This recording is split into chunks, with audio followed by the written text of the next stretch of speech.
जय श्री कृष्ण। धार्मिक व्रत कथा में आपका दिल से स्वागत है। नवरात्र के तीसरे दिन माँ चंद्रघंटा की व्रत कथा। प्राचीन काल में महिषासुर नाम का एक महापराक्रमी असुर का जन्म हुआ था, जो रम नामक असुर का पुत्र था और दैत्यों का सम्राट भी था। उसने युद्ध में सभी देवताओं को हराकर इंद्र के सिंहासन पर अपना अधिकार जमा लिया था। वह अभूतपूर्व शक्तिशाली एवं मायावी था। देवताओं को उसने आसानी से पराजित भी कर दिया। वह वही इंद्रलोक से तीनों लोकों पर शासन करने लगा और पराजित देवता उससे परेशान होकर ब्रह्मा जी की शरण में चले गए थे।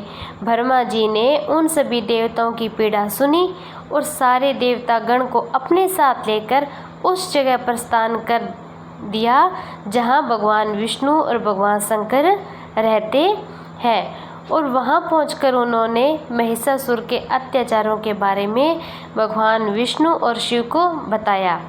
ब्रह्मा जी से सारी बातें सुनकर भगवान विष्णु और शंकर जी देवों के देव महादेव जी को महिषासुर समेत सभी दैत्यों पर अत्यंत क्रोधित हो उठे थे। क्रोध में भगवान विष्णु के मुख से एक महान तेज उत्पन्न हुआ। उसी के कारण भगवान शंकर और ब्रह्मा जी, देवराज इंद्र आदि देवों के शरीर से भी तेज प्रकाश उत्पन्न होने लगा और वहाँ सभी देवताओं के मुख से निकला तेज मिलकर इकट्ठा हो गया। सभी स्थान पर एक महान तेज में परिवर्तित हो गया, जिससे सारी दिशाएं प्रकाशवान हो उठी थी। अंत में एक अत्यंत भीषण विद्युत के समान सुंदर नारी के रूप में परिवर्तित हो गया। वह नारी और कोई नहीं, साक्षात महिषासुर माँ दुर्गा थी, जो महिषासुर का वध करने वाली थी, जिनके प्रकट होने पर देवताओं ने प्रसन्न होकर उनकी स्तुति कर उन्हें आभूषण तथा अस्त्र और शस्त्र प्रदान किए थे। महिषासुर मर्दनी माँ दुर्गा ने आश्चर्यजनक और भीषण गर्जना के साथ संपूर्ण अंतरिक्ष को प्रतिध्वनित कर दिया, जिसके कारण दुर्गा का नाम चंद्रघंटा के नाम से भी जाना गया, जिसकी वजह से तीनों लोकों में हलचल मच गई थी। पृथ्वी तो कांप उठी थी। विभिन्न लोकों को समुद्र अपनी हदें पार कर उछलने लगे थे। सभी देवतागण देवी की जय जयकार करने लगे, नारा लगाने लगे, गदगद वाणी से उनकी स्तुति करने लगे, जिससे अद्भुत शब्द को सुनकर दैत्यों ने अपने हथियार उठा लिए थे। उन्हें समझ में आ गया कि अब एक भीषण युद्ध होने वाला है। महिषासुर सभी दैत्यों को साथ लेकर उस शब्द के लक्ष्य करके, उस शब्द की आवाज़ को सुनकर उसी की तरफ दौड़ पड़ा, जहां पहुंचकर दैत्यों ने देवी दुर्गा का एक ऐसा रूप देखा जिसमें देवी के चरणों से बाहर से पृथ्वी दब रही थी। उनके प्रकाश से तीनों लोक प्रकाशित हो रहा था। महिषासुर का सेनापति चीशुर उन महान देवी दुर्गा पर टूट पड़ा। देखते ही देखते दैत्यों ने युद्ध छेड़ दिया था। अब दुर्गा माता ने अपनी सेना लेकर महिषासुर का सेनापति अपनी सेना लेकर दुर्गा माँ पर हमला करने लगा। अगर महाहनु और असीलोमा ये सभी रथी सैनिकों के अग्रणी थे, जिसमें असीलोमा का हमला रोम तलवार के समान तीखा था। वह सभी युद्ध स्थल में आकर देवी से लोहा लेने लगे और इस तरह हाथी सवार और घुड़सवार सैनिक भी देवी को चारों ओर से घेर अस्त्र शस्त्रों से प्रहार करने लगे। देवी दुर्गा ने खेल खेल में ही उन सभी के अस्त्र और शस्त्र को काट गिराया। उस समय दुर्गा निःश्वास गण बन दैत्यों पर चढ़ गई थी। देखते ही देखते इसके बाद दुर्गा ने त्रिशूल गदा शक्ति की वर्षा कर बहुत से महादैत्यों का संहार कर डाला था। दैत्यों की सेना में हाथी, घोड़े, असुर शरीर से इतना रक्त गिरा कि वहाँ कई रक्त के कुंड बन गए थे। जिस तरह आग तिनके के ढेर को जला देती है, वैसे ही दुर्गा देवी ने थोड़ी ही देर में सारी दैत्य सेना का सफाया कर दिया। देवगण हर्षित हो देवी दुर्गा पर पुष्पों की वृष्टि करने लगे थे।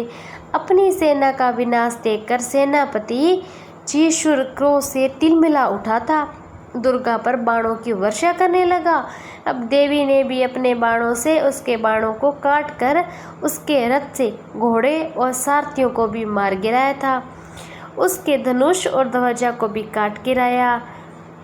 अब चीशुर को अपने शूल पर बड़ा ही गर्व था, इसलिए उसने अपने शूल से दुर्गा पर पूरी ताकत से प्रहार किया, किंतु दुर्गा के पास पहुंचते ही उस शूल के टुकड़े टुकड़े हो गए थे।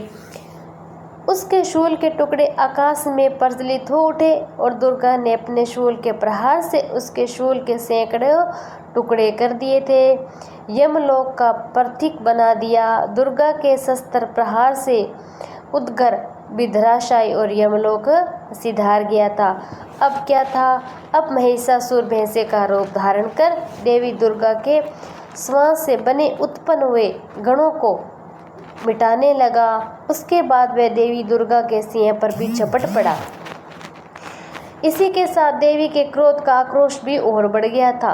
महिषासुर अगरतर और अपने खुरों से पृथ्वी को खोदने लगा, सींगों से पहाड़ों को उखाड़ उखाड़ कर दुर्गा की ओर फेंकने लगा था, चंद्रघंटा माता की तरफ फेंकने लगा, साथ ही साथ गरज भी रहा था। उसके वेग से पृथ्वी में दरारें भी पड़ने लगी थी और सींगों से झटकों से बादलों के टुकड़े टुकड़े हो गए थे। उसने बड़े वेग से देवी माता दुर्गा पर आक्रमण किया, परंतु देवी ने उसे पास से बांध दिया था। अब बंध जाने पर उसने भैंसे का रूप त्याग कर फिर सिंह का रूप धारण कर लिया, पर जब परमेश्वरी ने उनका मस्तक काटना चाहा तब वे तलवार लिए हुए एक पुरुष के रूप में दौड़ पड़ा।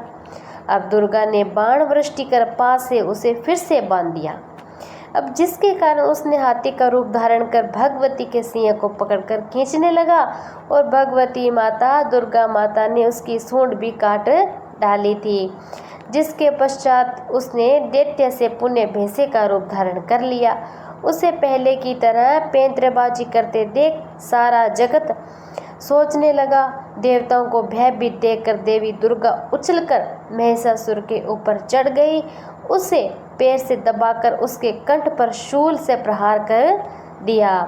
महिषासुर पुण्य दूसरा रूप धारण कर आधा परिवर्तित होने लगा था। देवी दुर्गा ने उसको पूरा परिवर्तित होने से रोक दिया था। जब वह उस दशा में पैंतरे बदलने लगा तब दुर्गा ने उनका मस्तक तलवार से काट गिराया। महिषासुर की बची हुई सेना सिर पर पैर रखकर देखा तो वह सेना भाग खड़ी हुई थी। इस प्रकार देवताओं को संताप देने वाला महिषासुर अब नष्ट हो गया था। देवी माता दुर्गा ने उसे नष्ट कर दिया था। माँ चंद्रघंटा ने उसे महिषासुर का वध कर दिया था। सभी देवगण देवी दुर्गा की स्तुति करने लगे, गंधर्व जय गान करने लगे। देवलोक की अप्सराएं प्रसन्नता से देवी दुर्गा के सम्मान में नृत्य करने लगी थी। सबने चंदन, अक्षत, दिव्य पुष्प और धूप आदि से प्रेम पूर्वक माता दुर्गा देवी की पूजा की। उसके बाद देवताओं को वरदान देकर जगदम्बा माता दुर्गा माँ चंद्रघंटा अंतर्ध्यान हो गई थी। जय माता दी।